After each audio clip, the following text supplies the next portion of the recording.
ni Sherlyn Gonzalez sa controversial na fashion show ni Randy Ortiz. Bunsod ng biro niya sa dating beauty queen na si Sherlyn. Nagpapatron, Mari Dumawan. Hot topic pa rin ang Metrowear show ni Randy Ortiz, hindi lang dahil sa bansag ditong fall collection, dahil sa mga beauties na bumagsak sa runway.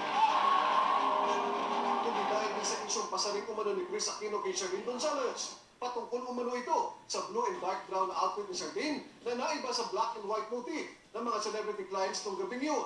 Lumabas na nagpapastar daw si Sherlyn sa okasyon. Pero nilinaw ni Randy sa TV Patrol World, wala talagang color motif sa mga bituin ng gabi. Wala rin daw siyang intensyon na gawing iba sa lahat si Sherlyn. Matagal na raw nag-fitting si Sherlyn ng kanyang outfit bago pa tumula sa isang OFW event sa Dubai. Wala na rin daw panahong maganda pa ng itim na damit. Naniniwala din si Randy nagbibiro ng si Chris kay Sherlyn, bagay na iinit ni Chris sa kanyang text message sa TV Patrol World. Anya pagkakamali niya na nagbiro siya sa taong hindi niya talagang ka-close.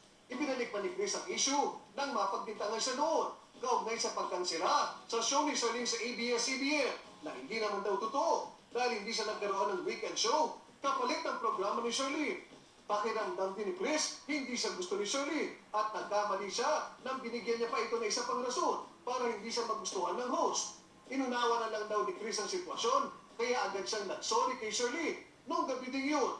Pinili naman ni Sherlyn na matahimik na lang sa issue. Ayon sa ina niyang si LB Gonzalez, sana daw ay maging aral ito sa lahat na piliin ng mga taong binibiro natin. Umaasa naman si Randy Ortiz, ito na ang muling issue sa kanyang show na bagamat kontrobersyal, ay ipinakita naman muli ang galing at gandang Pinoy.